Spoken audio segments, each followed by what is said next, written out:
नांदगाव खंडेश्वर येथे अंगणवाडी सेविका व आशा सेविका यांच्या वतीने अंगणवाडी क्रमांक 1 मध्ये स्त्री शिक्षणाचा पाया रोवणारी सावित्रीबाई फुले व जिजामाता यांच्या फोटोचे पूजन करून कार्यक्रमाची सुरुवात करण्यात आली। यावेळी कार्यक्रमाचे अध्यक्ष म्हणून मोनाली बाभुळकर, तालुका अध्यक्ष महिला आघाडीच्या तसेच प्रमुख पाहुणे म्हणून सुनीता दहातोंडे उपस्थित होत्या। या कार्यक्रमाच्या निमित्ताने अध्यक्षीय भाषण मोनाली बाभुळकर यांनी करून त्यांनी स्त्री शिक्षणाचा पाया रोवणारी सावित्रीबाई फुले यांचे तसेच हिंदवी स्वराज्याचे संस्थापक छत्रपती शिवाजी महाराज यांना घडविण्यासाठी जिजामाता यांचे मोलाचे योगदान होते व अंगावर दगडगोटे झेलून स्त्री जातीला सर्वात महत्त्वाचे स्थान निर्माण करून दिले।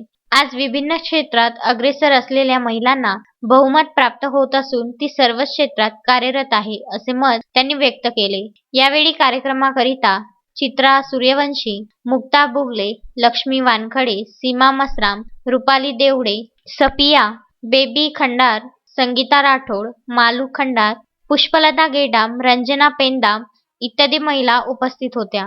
उत्तम ब्राह्मणवाडेसह उमेश चव्हाण, विदर्भ न्यूज, नांदगाव खंडेश्वर।